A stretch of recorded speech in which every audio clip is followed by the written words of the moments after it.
A place to sit. Chapter 3. A place to sit.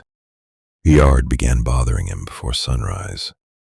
It did not look wrong in any way Brand Hollow would have named.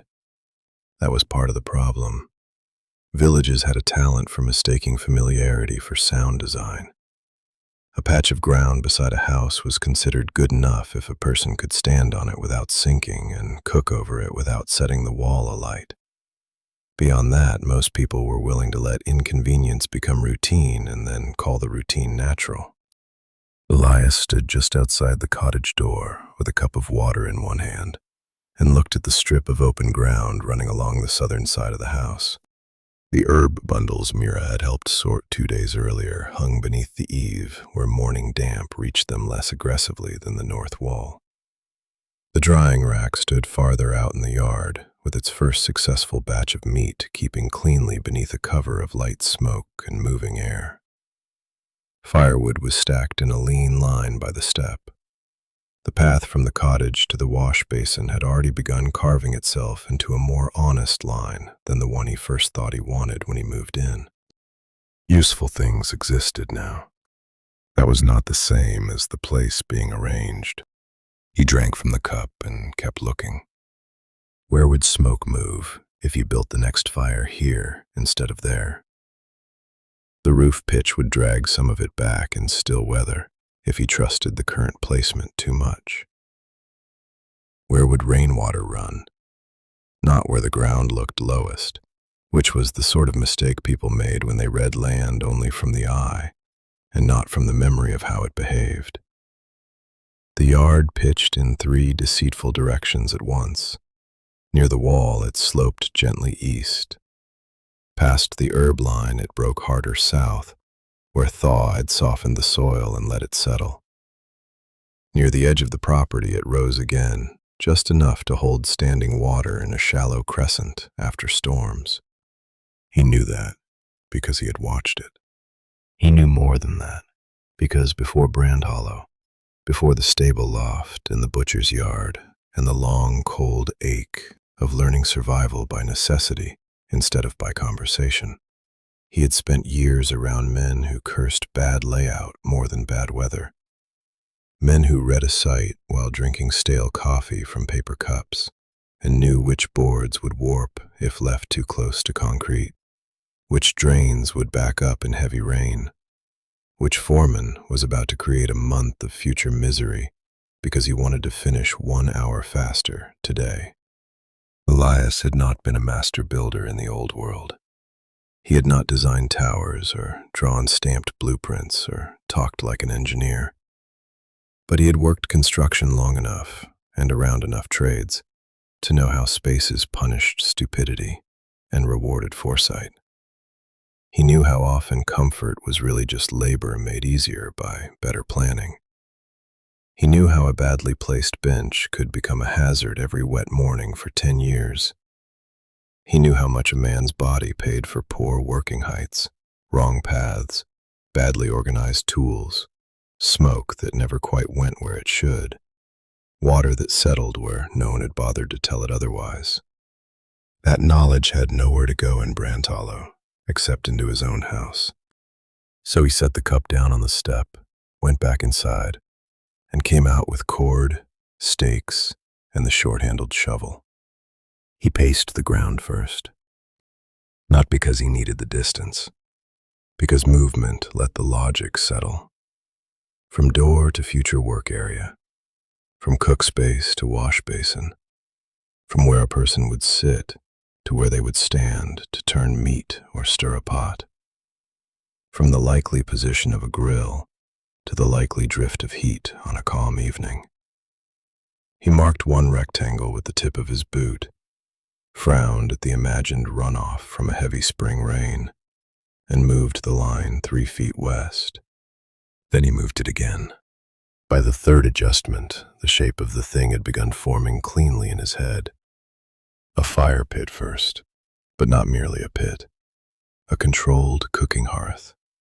Stone ring, proper depth, a trench beneath or beside it to draw air more intelligently than a mound of burning wood ever would.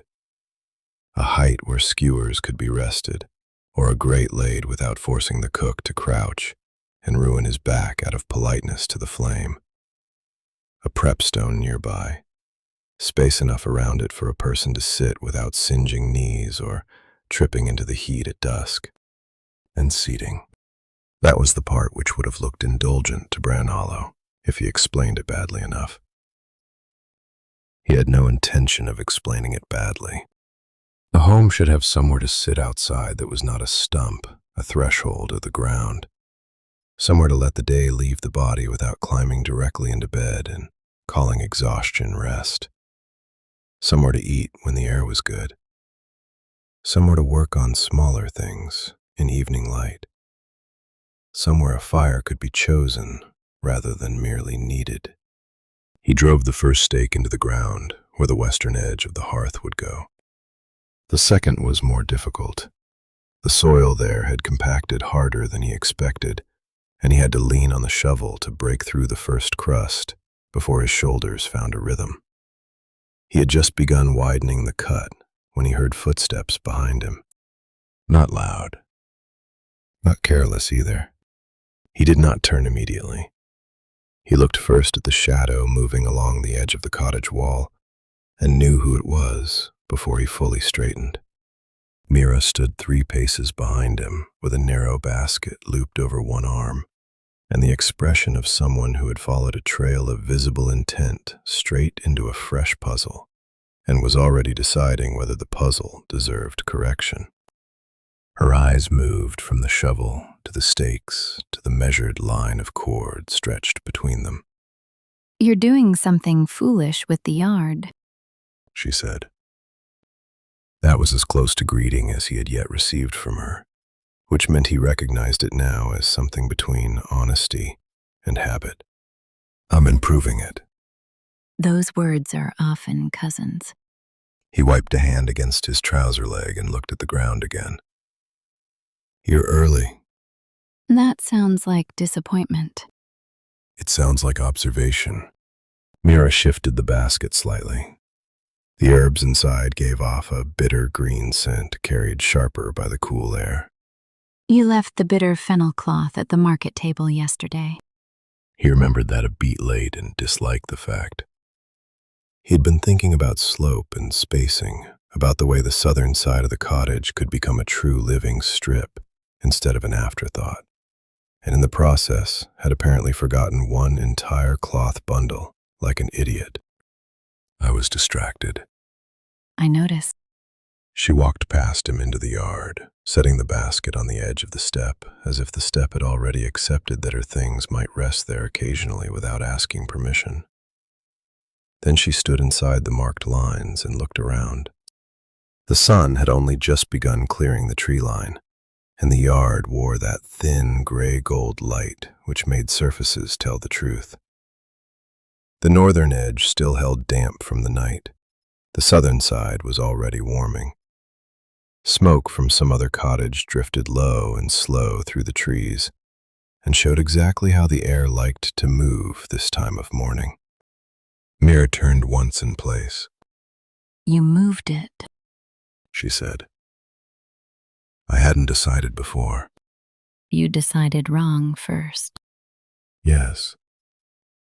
That earned him a look. Brief, measured, not unkind. She pointed with 2 fingers toward the original scrape mark his boot had left nearer the wall. "There would have trapped smoke under the eave on still evenings." "I know." "You changed it." "Yes."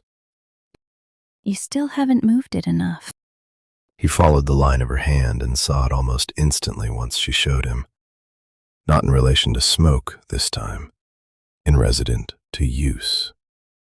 If the hearth remained where he had it now, a person bringing food or water from the house would cut too close to the sitting line and have to turn sideways around whoever occupied the nearest bench. Fine if one man lived alone and tolerated mild inconvenience. Stupid if he was building the place correctly. He exhaled once. Not because he disliked being wrong, but because she was right with such offensive efficiency. "How much?" 2 feet. She looked at the line again.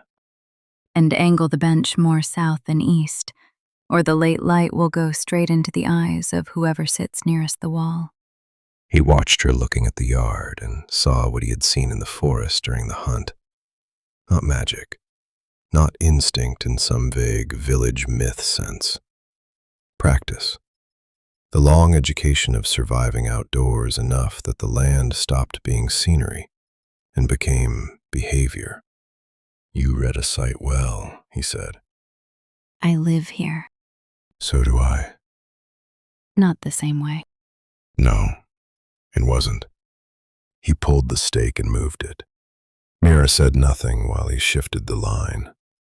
She only crouched near the first shallow cut in the ground and pressed her fingertips into the loosened soil. Not deep enough there. She said after a moment. If you're making a fire pit, spring rain will fill it faster than you think.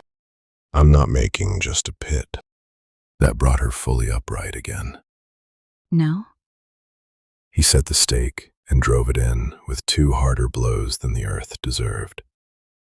A cooking hearth, stone ring, grill height, air feed below or through the side, seating around part of it, not all of it. Mira's attention sharpened.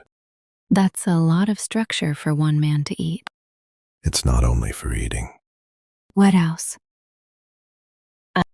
He considered saying rest, decided the word sounded too soft if offered without context.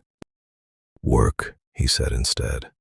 Sitting, cooking without turning the whole room into smoke, keeping heat outside in decent weather. It's a better use of space. Her eyes moved from the ground to his face.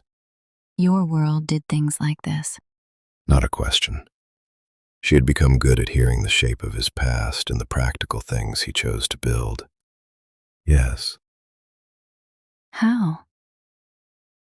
That question would once have shut him down entirely. Not because he disliked speaking of before, but because before had too much room in it, and he did not yet trust this world to receive any of it without turning the whole thing into spectacle or pity. But Mira never asked like that. She asked as though information had use. So he answered as though usefulness remained the only category available. Construction, warehouses, outdoor breaks. People built spaces to move through days easier. He pointed at the yard. Somebody somewhere had usually already learned what not to do with smoke, footing, drainage, heat. Then everyone else ignored half of it until a foreman screamed or a man slipped. Mira absorbed that with the same stillness she gave most new facts. You worked construction. Among other things. What things? Whatever paid enough to keep rent on time. That sounds unpleasant. It was. He drove the next stake. It was also educational. Mira looked toward the line of the cottage wall, the stacked wood, the rack beyond. Then at the marked yard again. That explains why you look at places before you use them. He almost said, doesn't everyone? Then thought of Brand Hollow, of the lower lane, of the butcher's smoking sheds, of doors that opened the wrong way because no one had imagined carrying a load through them before hanging the hinges. No, he said. Apparently it doesn't. A quiet something passed through her expression then. Not amusement exactly. Recognition, perhaps, that he and the village often failed each other in the same direction. Mira stooped, picked up the shovel from where he had leaned it into the dirt, and drove it straight into the marked center line. He stared at her hands on his tool. What are you doing? You're going to widen that cut and ruin your angle. She levered the soil up in a neat slice.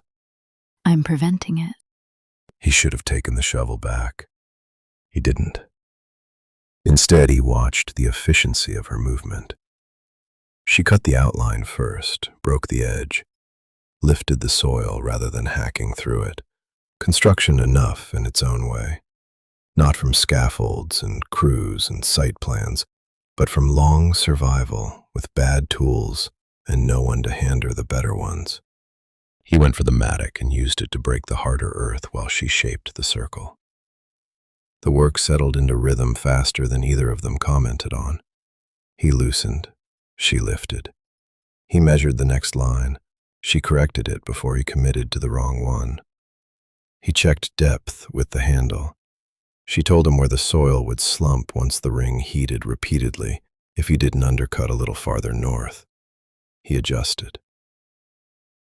By the time full morning had taken the mist out of the yard, the outline was dug and the first stones had been hauled from the edge of the property, where he had stacked salvage too irregular for the cottage wall but too solid to ignore.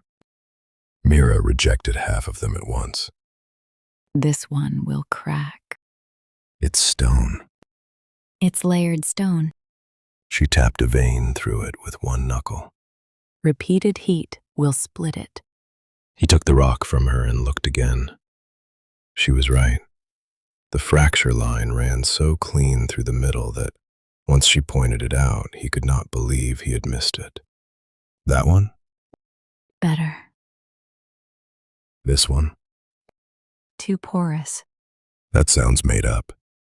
She gave him the flattest look yet. Then put it in the hottest part and see if the fire agrees with you. He set it aside. By late morning, the hearth ring had begun to take shape. Elias laid the lower stones the way he had seen retaining edges set back home, when people wanted weight to work with them rather than against them.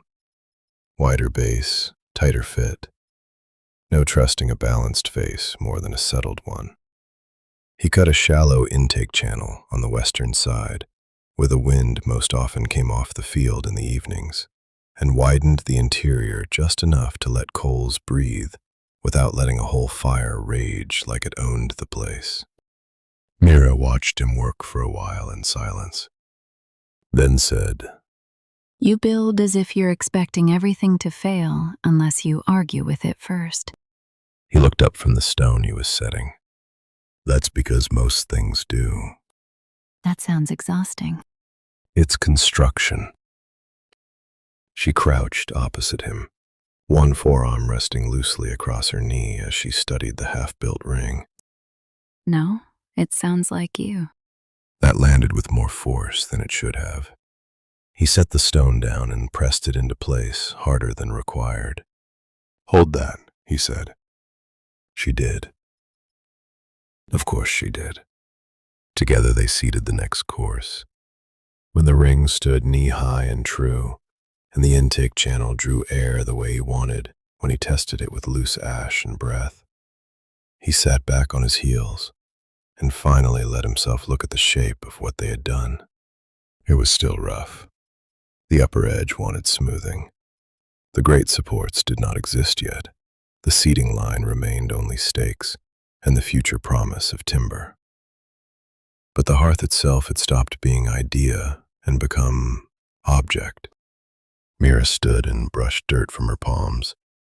What now?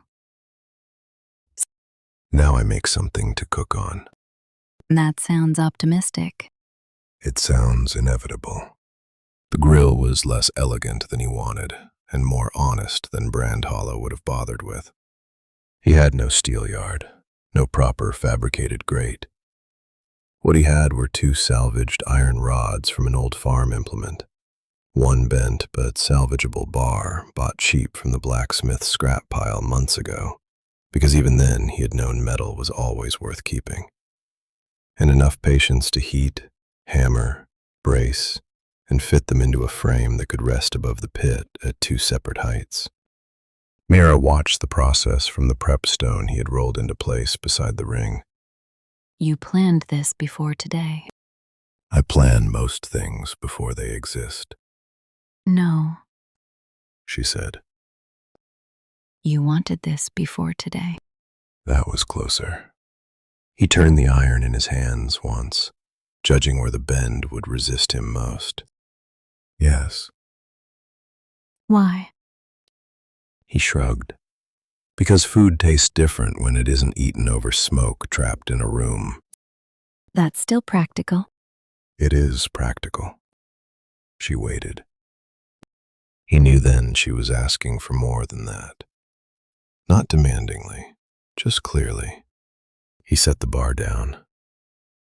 In my world, he said slowly, people sat outside after work when they could. Not everyone, not always, but enough that it mattered. Cooked, ate, let the day leave them before going back inside. It was... He paused, frustrated by how many useless adjectives existed for a thing that had never needed them while it was ordinary. A way of making home feel larger than the walls. Mira looked toward the cottage, and at the yard around them, then back at him. So you're doing that here? Yes. She nodded once, and for whatever reason that quiet acceptance pleased him more than explanation should have.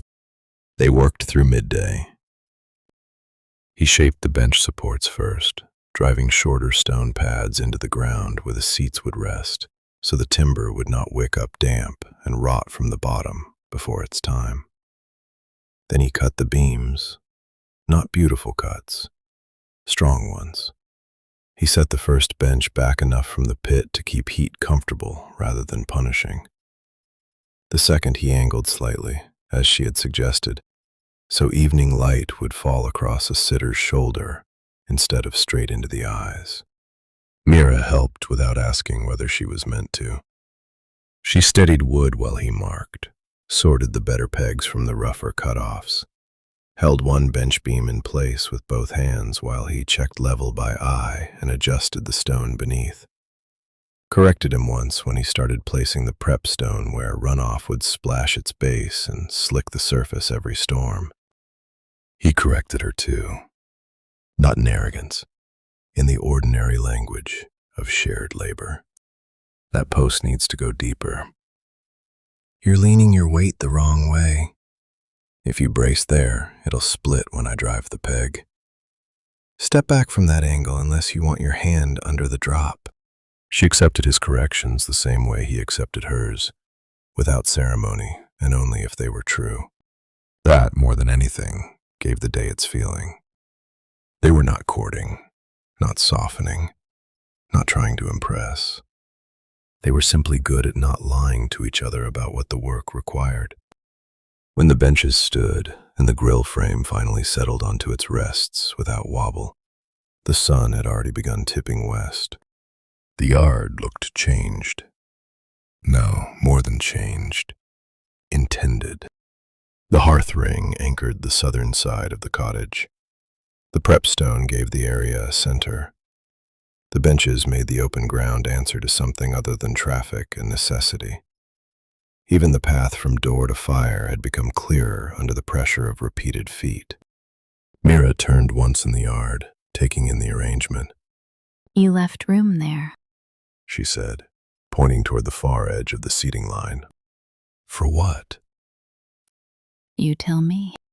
He looked where she pointed and saw it immediately. A small table someday, perhaps. A barrel for water.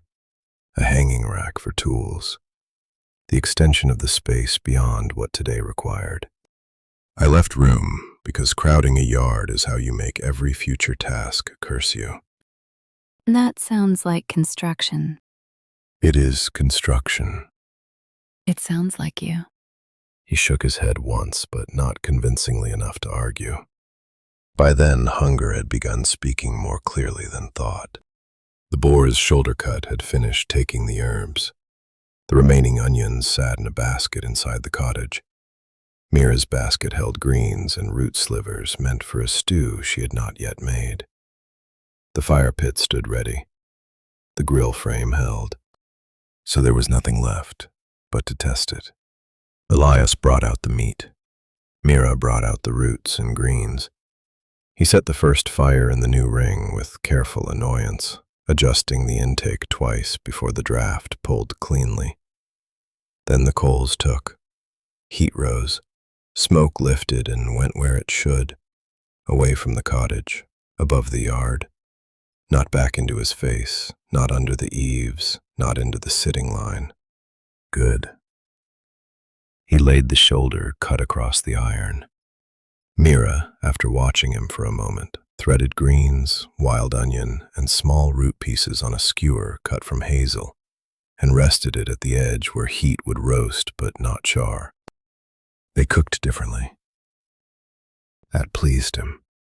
He had feared, vaguely and stupidly, that shared work might begin erasing distinctions. Instead, the opposite happened.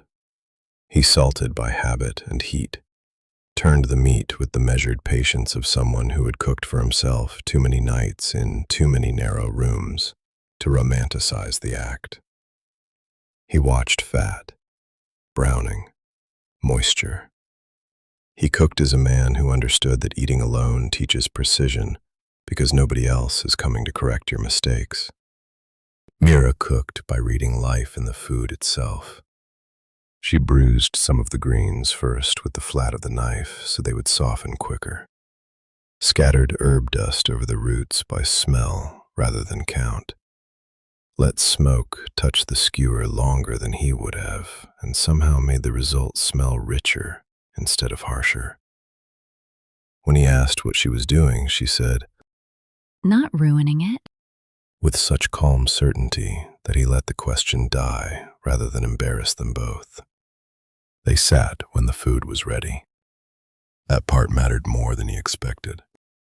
The benches held. The fire pit gave clean heat. The grill worked. Smoke rose into dusk exactly the way he had imagined when he first paced the yard at dawn. Mira sat on the bench angled south, one foot tucked back slightly beneath it, plate balanced easily in one hand. Elias took the opposite side at first, then shifted to the same bench after realizing the heat line hit better there once the fire dropped lower. They did not eat in silence exactly. But neither did they fill the evening, merely because evenings often make people fear themselves when left too open. Mira tasted the boar first, chewed, considered.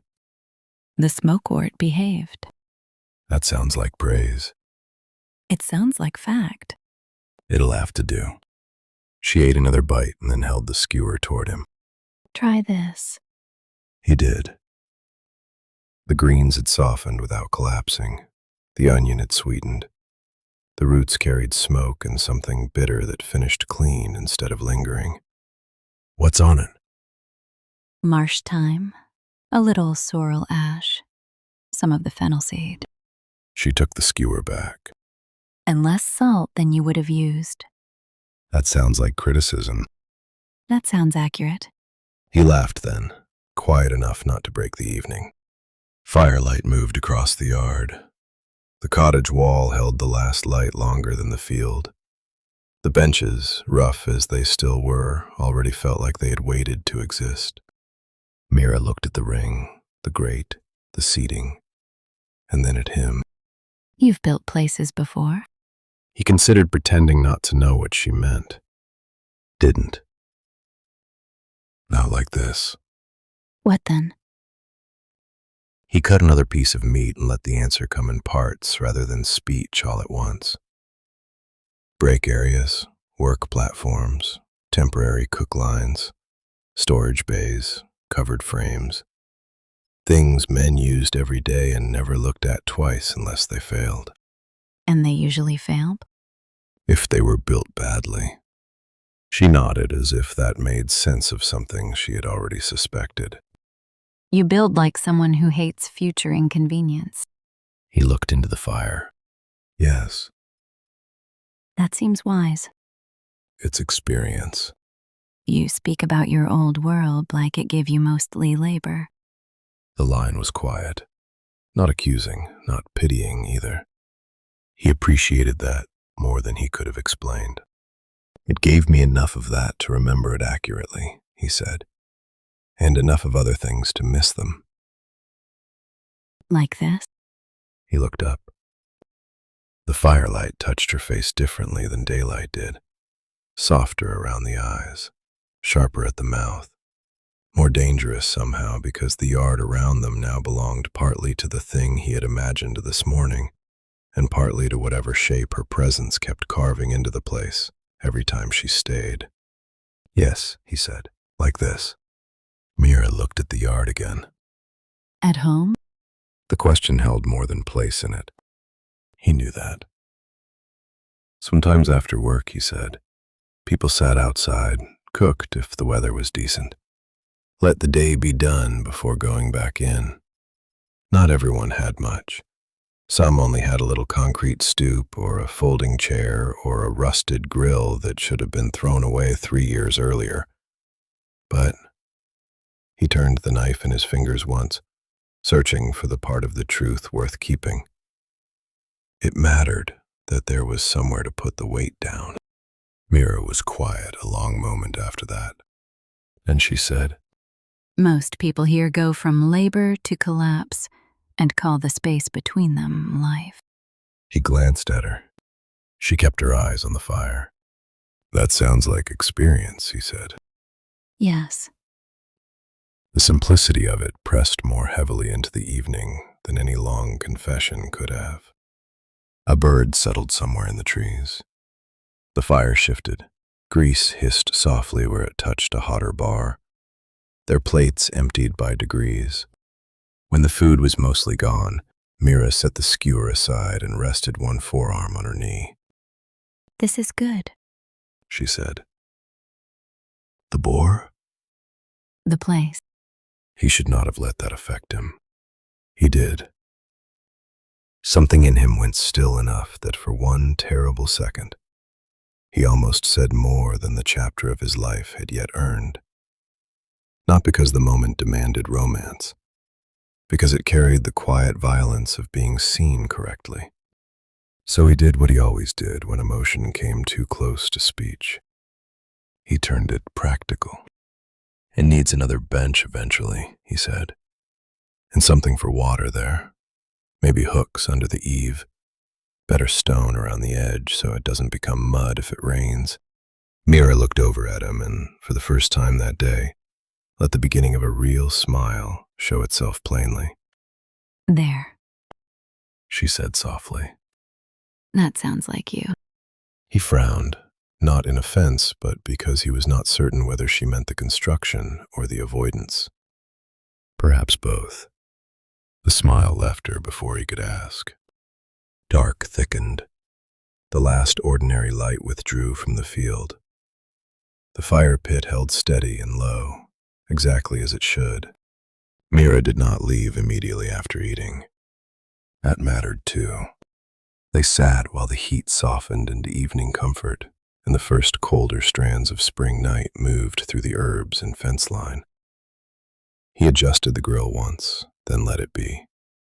She watched the smoke for a while, as if memorizing how it now rose differently from his yard than it had before. Finally she stood. Elias did not. Not because he wanted her to stay by force of politeness, because some part of him had begun learning in these recent days that if she meant to leave, she would leave, and if she meant to remain longer, trying to choreograph that choice would only cheapen it. Mira picked up her basket, paused, looked back over the hearth, the benches, the prep stone, the wall of the cottage behind them. It suits the house, she said. He followed her gaze. The yard had stopped being leftover ground. Yes. That was the point, he said. She nodded once and stepped toward the path. At the edge of the yard, she turned just enough to say, If you build the lean-to, don't tie it straight into the wall. He went still. He had not spoken the thought aloud. Not once. Not to anyone. Yet, of course, the next structure had already begun assembling itself in his mind the moment the benches stood.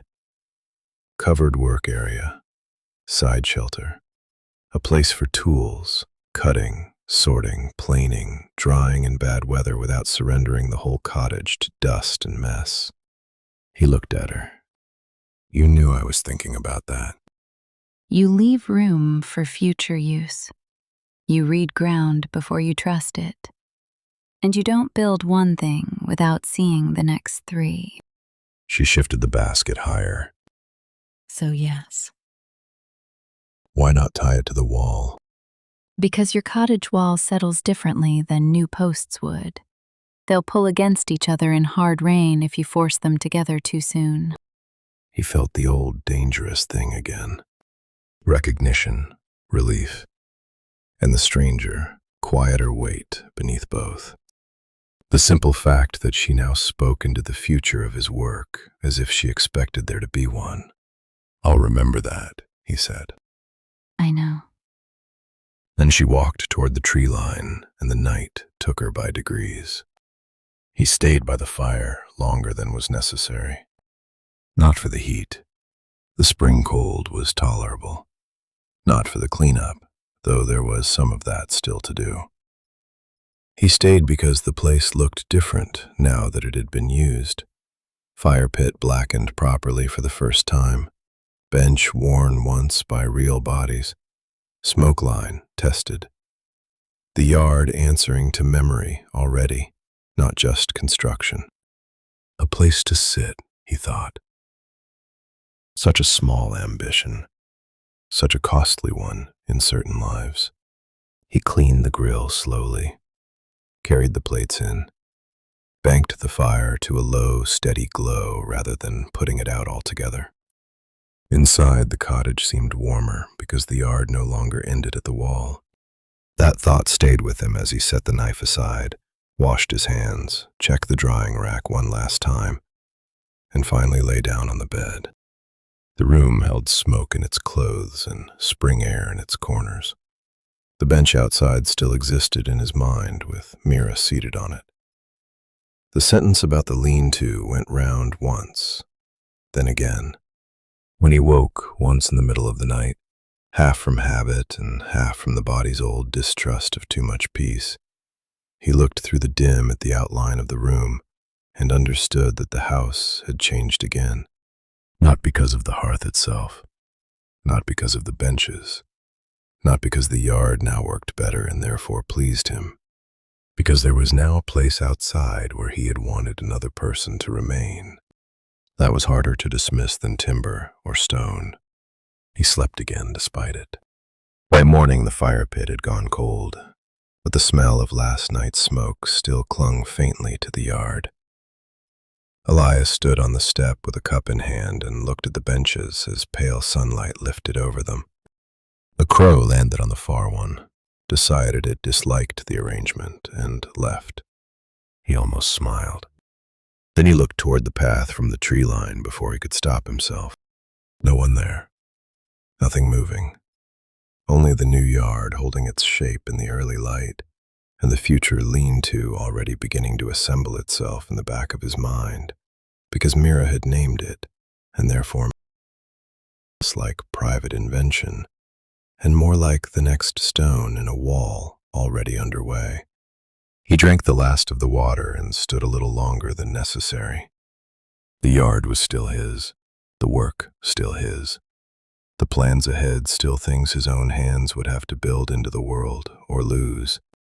And yet, as with the drying rack and the herb-salted meat before it no longer felt entirely honest to say the vision belonged only to him. That was the part he carried into the morning. Not softness, not romance, nothing so simple. Just the dangerous, structural truth that some people begin changing a place long before they ever set their things there. Mira had not left anything behind last night. No basket, no cup, no herb cloth. Still, the yard kept the shape of her in it. And Elias, construction worker enough in any world to know when weight had been added to a frame, whether or not anyone admitted it aloud, understood that the house was beginning to account for her now, in ways no measurement cord could fully mark. He should have called that a problem.